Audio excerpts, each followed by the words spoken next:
सूर्य कृपा से मिल रहा यह जीवन का ज्ञान, पोष कथा के श्रवण से मिटे सभी अज्ञान। श्री सूर्य नारायण भगवान की जय हो, श्री हरि विष्णु की जय हो। मैं नीलम आप सभी का आपके अपने चैनल प्रभु भक्ति संगीत में हार्दिक स्वागत करती हूँ।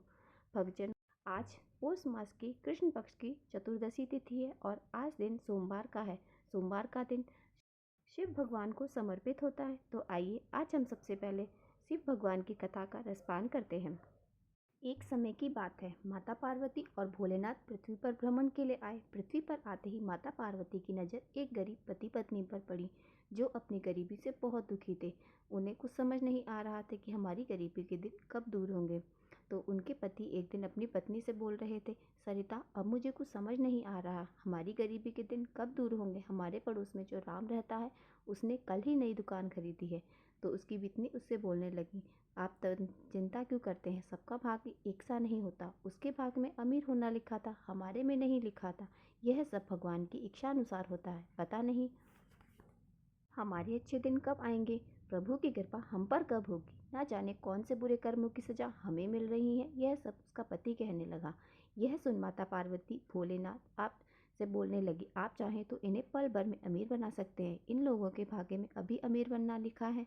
ऐसा कहकर महादेव माता पार्वती के आगे चले और माता पार्वती की नज़र एक अमीर साहूकार पर पड़ी और उनकी पत्नी वहाँ पर थी। तो उनकी पत्नी उनसे कह रही थी, मुझे अपने बच्चे को उसके पसंद का एक खिलौना दिलाना है। 5,000 का खिलौना। उसके पति बोलने लगा, इतना महंगा खिलौना दिलाने की क्या आवश्यकता है। उसकी पत्नी बोली, आपके पास तो लाखों रुपए हैं, इनमें से 5,000 मेरे बेटे के खिलौने के लिए मुझे दे दो। अच्छा अच्छा ठीक है, कल मुझसे पैसा ले लेना। धरती का ये नज़ारा देखकर माता पार्वती और भोले से बोली, महादेव, मैंने देखा है धरती पर जो व्यक्ति पहले से गरीब और दुखी है आप उसे और सदा दुख देते हैं, और जो व्यक्ति सुख में है आप उसे और सुख देते हैं। ऐसा क्यों देवी पार्वती, अब हम कुछ दिनों तक धरती पर ही रहेंगे। यहाँ रहकर मैं आपके मन की सभी शंकाएं दूर कर दूंगा। भगवान भोलेनाथ और माता पार्वती ने इंसानी रूप धारण किया और पति पत्नी के रूप में एक गांव के पास डेरा जमा लिया। शाम के समय भोलेनाथ बोले, देवी पार्वती, अब जब हम धरती पर मनुष्य के रूप में आ ही गए हैं तो हमें भोजन पानी की व्यवस्था भी करनी होगी। तुम चूल्हा बनाकर रसोई की तैयारी करो, मैं भोजन की सामग्री लाता हूँ। भोलेनाथ के जाने पर माता पार्वती चूल्हा बनाने के लिए बाहर से ईंटें लेने गई। चूल्हा बनाने के लिए अगर उन्हें ईंटें चाहिए तो वह सोचने लगी, यहाँ तो बहुत सुंदर सुंदर घर है, अगर इनसे ईंटें लूँगी तो घर की सुंदरता गायब हो जाएगी।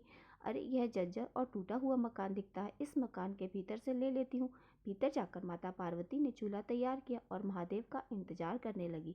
महादेव के आते ही पार्वती बोली कि महादेव देखिए, मैंने चूल्हा तैयार कर लिया, अब आप भोजन की सामग्री क्यों नहीं लाए। भोलेनाथ बोले, अब सामग्री की कोई आवश्यकता नहीं, क्योंकि जिस प्रश्न का उत्तर ढूंढने के लिए आप पृथ्वी पर आई थी वह आपको स्वयं मिल गया है, मैं कुछ समझ नहीं। पार्वती बोलने लगी।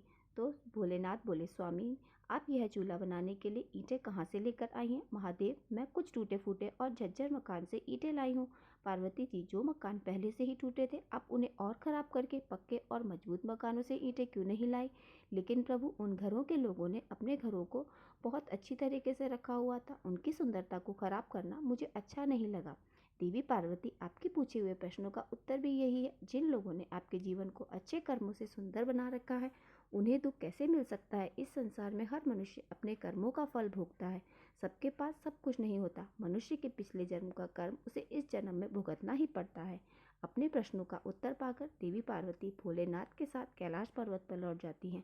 तो दोस्तों, आपको आज की कथा कैसी लगी कमेंट करके जरूर बताइए। तो अब हम आज सुनते हैं अगले महात्मा का अध्याय।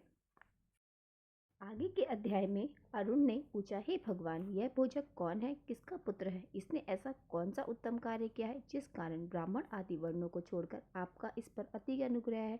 आप कृपा कर इसके बारे में भी बतलाइए। तब आदित्य बोले, महामती वैद्य, तुम सुनो, तुमने बहुत सुंदर बात पूछी है, इसके उत्तर मैं जो कहता हूँ उसे तुम सावधान होकर सुनना। अपनी पूजा के नियमित हो। मैंने अपने तेज से भोजकों को उत्पत्ति के लिए यह वर्णित ब्राह्मण है और मेरी पूजा के लिए अनुष्ठान में तत्पर रहते हैं। यह भोजक मुझे अति प्रिय है। प्राचीन काल में शाकद्वीप के स्वामी राजा प्रेवत के पुत्र ने विमान के समय एक भव्य सुंदर मंदिर बनवाया और उसमें स्थापित करने के लिए सभी शुभ लक्षणों से संपन्न सोने की एक दिव्य सूर्य की प्रतिमा बनवाई। अब राजा को यह चिंता होने लगी कि मंदिर और प्रतिमा की प्रतिष्ठा कौन कराए। उन्हें कोई योग्य व्यक्ति नहीं दिख रहा था। अतः वो राजा की शरण में आए और राजा मेरी शरण में आए। अपने भक्तों की चिंताग्रस्त होकर मैंने उसे प्रत्यक्ष दर्शन दिया और पूछा, वत्स तुम क्या विचार कर रहे हो? तुम क्यों चिंतित हो? अपनी चिंता का कारण बताओ और दुखी मत हो। मैं तुम्हारे अत्यंत दुष्कर कर्मों को भी संपन्न कर दूंगा। इस पर राजा ने प्रसन्न होकर कहा, प्रभु मैंने बड़ी भक्ति और श्रद्धा से इस द्वीप में आपका एक विशाल मंदिर बनवाया है तथा एक दिव्य सूर्य प्रतिमा भी बनवाई है। मुझे यह चिंता सता रही है कि प्रतिष्ठा कार्य कैसे संपन्न हो। राजा के इन वचनों को सुनकर तब मैंने कहा, राजन मैं अपने तेज से अपनी पूजा करने के लिए मकसद ब्राह्मणों की सृष्टि करता हूँ। ऐसे कहते हैं कि चंद्रमा के समान श्वेत वर्ण वाले 8 बलशाली पुरुष मेरे शरीर से उत्पन्न हो गए। वे सभी काश वस्त्र पहने हुए थे, हाथों में पिटारी और कमल के पुष्प लिए हुए थे तथा सांगोपांग चारों वेदों और उपनिषदों का पाठ कर रहे थे। इनमें से 2 पुरुष ललाट से, 2 वक्षस्थल से, 2 चरणों से, 2 पाद से उत्पन्न हुए। उन महात्माओं ने मुझे पिता मानते हुए हाथ जोड़कर मुझसे कहा, हे पिता, हे लोकनाथ, हम आपके पुत्र हैं। बताइए आपने किस कार्य के लिए हमें उत्पन्न किया है? हमें आज्ञा दीजिए, हम सब आपके आदेश का पालन करेंगे। पुत्रों का ऐसा वचन सुनकर तब मैंने कहा, पुत्रों तुम सब इस राजा की बात सुनो और ये जैसा कहे वैसा ही करो। पुत्रों से ऐसा कहने के बाद मैंने राजा से कहा, राजन यह मेरे पुत्र हैं, ब्राह्मणों में श्रेष्ठ तथा सर्वदा पूज्य हैं। मेरी प्रतिष्ठा कराने के लिए यह सर्वदा योग्य भी हैं। इन्हीं से प्रतिष्ठा करवा लो। मंदिर की प्रतिष्ठा करवाकर मंदिर इन्हें समर्पित कर देना। यह सदा मेरा पूजन किया करेंगे, परंतु देकर फिर इसे इनसे हरण मत करना। मेरे निमित्त जो कुछ भी धन दाने गृह क्षेत्र बाम ग्राम नगर आदि मंदिर में अर्पण करो, उन सब के स्वामी ये भुजक ही होंगे।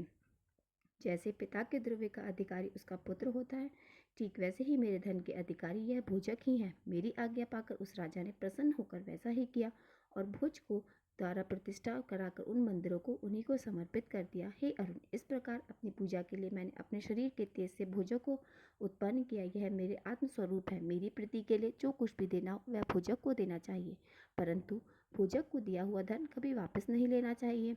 भोजक हमारे संपूर्ण धन का स्वामी है। भोजकों में यह लक्षण होने चाहिए, वह पहले वेद अध्ययन कर फिर गृहस्थ जीवन में प्रवेश करे, नित्य काल स्नान करे, दिन रात में पंचकृतियों द्वारा मेरा पूजन करे, वेद ब्राह्मण और देवताओं की कभी निंदा न करे, नित्य हमारे सम्मुख शंख ध्वनि करे।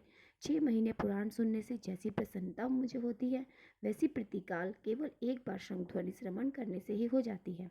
इसलिए भोजक को पूजन में नित्य शंख बजाना चाहिए। वे अभोज्य पदार्थ भक्षण ग्रहण नहीं करते, इसलिए भोजक कहलाते हैं, और नित्य हमको भोजन भी कराते हैं, इसलिए भी भोजक कहलाते हैं। वे सदा मग का ध्यान करते हैं, इसलिए मगध कहे जाते हैं। भोजक परम शक्ति शुद्धि अव्यंग धारण किए बिना सदा अपवित्र रहता है। जो अव्यंग धारण किए बिना मेरी पूजा करता है उनको संतान नहीं होती और मेरी प्रसन्नता भी उसे कभी प्राप्त नहीं होती। भोजक को सिर मुंडाकर रहना चाहिए, किंतु शिखा अर्थात चोटी अवश्य रखनी चाहिए। रविवार के दिन तथा षष्ठी को नक्त व्रत कर सप्तमी को उपवास करना चाहिए तथा संक्रांति का व्रत भी करना चाहिए। मेरे समीप त्रिकाल गायत्री का जप करें, भक्ति श्रद्धा पूर्वक मौन होकर मेरा पूजन करें, क्रोध न करें, सदा हमारे नैवेद्य भक्षण करें। वह नैवेद्य भोजन को शुद्ध करने के लिए पवित्र हविस्त्र के समान है। मुझे चढ़ा हुआ गंध पुष्प वस्त्र आभूषण कभी नहीं बेचे। स्नान कराएं, गंगा जल और निर्माल्य अर्थात विसर्जन के बाद देवर्त वस्तु तथा अग्नि का उल्लंघन न करें, सदा पवित्र रहें, एक बार भोजन करें और क्रोध अमंगल वचन अशुभ कर्मों का त्याग दें। अरुण, इस प्रकार के लक्षण वाला भोजक मुझे अत्यंत प्रिय है। भोजक का सदा सत्कार करना चाहिए। तुम्हारे ही समान भोजक भी मुझे अत्यंत प्रिय हैं। महात्मा परावसु कहने लगे। राजन, इस प्रकार अरुण को उपदेश देकर सूर्य नारायण आकाश में भ्रमण करने लगे और अरुण भी यह सुनकर बहुत प्रसन्न हुआ। और ब्रह्मा जी बोले, महामुनि परावसु के मुख से यह कथा सुनकर राजा सतत और उसकी रानी विमलवती बहुत प्रसन्न हुए। उन्हीं ने पृथ्वी पर जहाँ जहाँ सूर्य के मंदिर थे उन सब में मार्जन और उपलेपन करवाया तथा सभी मंदिरों में कथा कहने के लिए पुराणों को नियुक्त किया और बहुत सी दक्षिणा देकर उन्हें संतुष्ट किया। वे विविध उपचारों से भक्तिपूर्वक नित्य सूर्य देव की पूजा उपासना करने लगे और अंत में उन दोनों ने उनकी प्रीति प्राप्त कर उत्तम गति प्राप्त की। आज का अध्याय यहीं पर समाप्त होता है। अगले अध्याय में आप सभी सुनेंगे भद्र ब्राह्मण की कथा तथा ज्येष्ठ मास में सूर्य मंदिर में दीपदान के फल के बारे में। सूर्य भगवान महर्षि कश्यप और माता अदिति के पुत्र हैं। माता अदिति के पुत्र होने के कारण उनका नाम आदित्य भी है। वेदों के अनुसार भगवान सूर्य देव को जगत की आत्मा कहा गया है। पृथ्वी पर जीवन होने का सबसे बड़ा कारण सूर्य देवता को माना जाता है। सूर्य देवता को एकमात्र प्रत्यक्ष देवता के रूप में पूजा जाता है। वैदिक काल में भी सूर्य भगवान को जगत का करता धरता माना गया है। तो आइए जानते हैं हमारे देश में सूर्य देवता के मंदिर कहाँ कहाँ पर स्थित है। पहला सूर्य मंदिर है उन्नाव में, मध्य प्रदेश में, और उन्नाव में स्थित यह मंदिर भगवान सूर्य को समर्पित है। और यह मंदिर कितना प्राचीन है, इस बात का पहले इससे पता से चलता है कि इस मंदिर में 2000 वर्ष पुराना है। और यह मंदिर, यहाँ पर भगवान सूर्य की पत्थर की प्रतिमा बनी हुई है और इस मूर्ति पर काले धातु की परत चढ़ी हुई है। अगला सूर्य मंदिर रांची से लगभग 47 किलोमीटर की दूरी पर है, बंडू के पास में। मंदिर की सजावट संगमरमर के पत्थरों से की गई है और यहाँ पर 18 पहियों और 7 घोड़ों के रथ पर विद्यमान भगवान सूर्य के रूप की मूर्ति स्थापित है। हर साल यहाँ जनवरी में एक मेले का आयोजन किया जाता है, जिसमें देश और दुनिया के कोने कोने से भक्त दर्शन करने के लिए आते हैं। अगला सूर्य मंदिर उड़ीसा के कोणार्क में है। कोणार्क का अर्थ होता है कोण पर सूर्य। कोणार्क का प्राचीन सूर्य मंदिर है। यह हमारे देश का सबसे बड़ा और सबसे भव्य मंदिर है। यह मंदिर उड़ीसा के नागर शैली में बने मंदिरों में सबसे अद्वितीय है। कोणार्क जगन्नाथपुरी से लगभग 35 किलोमीटर और उड़ीसा की राजधानी भुवनेश्वर से 66 किलोमीटर की दूरी पर है। सूर्य देवता के विशाल रथ के स्वरूप में निर्मित इस मंदिर को पत्थर के साथ घोड़े खींचते से प्रतीत होते हैं। मंदिर के आधार भाग में सूरज के रथ के समान 24 विशाल अलंकृत पहिए बने हुए हैं। यह मंदिर विश्व की विरासत सूची में शामिल है। कोणार्क सूर्य मंदिर आज केवल पुरातात्विक धरोहर है और यहाँ पर पूजा नहीं की जाती। अगला मंदिर है अनंतनाग का मार्तंड मंदिर, जो कि जम्मू कश्मीर में। यह मंदिर जम्मू कश्मीर के अनंतनाग से लगभग 8 किलोमीटर की दूरी पर है और अब इस मंदिर का केवल भग्नावशेष बाकी है। इस मंदिर का निर्माण करकोट वंशी शासक महाराजा ललिता द्वितीय मुक्तपीड़ी ने 8वीं शताब्दी में करवाया था और 700 साल बाद 15वीं सदी में कश्मीर के कट्टर मुस्लिम शासक सिकंदर बुतशिकर ने इस अनोखे मंदिर को ध्वस्त कर दिया था। अगला मंदिर है कटारमल सूर्य मंदिर, जो कि उत्तराखंड में है, मध्य हिमालय में बसा हुआ है। कटारमल सूर्य मंदिर उत्तराखंड के अल्मोड़ा जिले मुख्य से लगभग 17 किलोमीटर और कोशी बाजार से लगभग 5 किलोमीटर की दूरी पर स्थित है। अगला मंदिर है दक्षिणा मंदिर, जो कि बिहार के गया में स्थित है और यह मंदिर बिहार की राजधानी पटना से लगभग 98 किलोमीटर दूर स्थित है।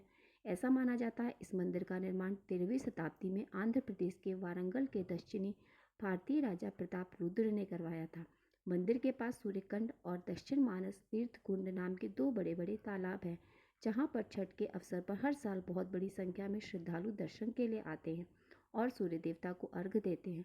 ऐसे ही गुजरात में मोढेरा का सूर्य मंदिर है, घुमलीम का नवखला मंदिर है और गुजरात में औरंगाबाद का देवाक सूर्य मंदिर है। बिहार में और साथ ही सूर्य पहाड़ के नाम से जो मंदिर है वह आसम में है। इसके अलावा उन्नाव का सूर्य मंदिर, मध्य प्रदेश में अरसावली का सूर्य नारायण मंदिर है, आंध्र प्रदेश में कुंभकोणम का सूर्य मंदिर है, तमिलनाडु में और इसके अलावा उड़ीसा का सूर्य मंदिर है, राजस्थान में हमारे में। और यह कुछ प्रमुख सूर्य मंदिर है जिनमें पूजा करके सूर्य नारायण को प्राप्त किया जा सकता है। अगर आपके जीवन में कभी भी अवसर मिले तो इन मंदिरों के दर्शन अवश्य कीजिए। उम्मीद करती हूँ आप सभी को मेरी आज की कथा और जानकारी अच्छी लगी होगी। अगर वीडियो पसंद आई हो तो वीडियो को लाइक और मेरे साथ जुड़े रहने के लिए चैनल को सब्सक्राइब अवश्य कर लीजिए। तो मिलते हैं हम आपसे अगली वीडियो में। सूर्य नारायण भगवान की जय हो, श्री हरि विष्णु की जय हो।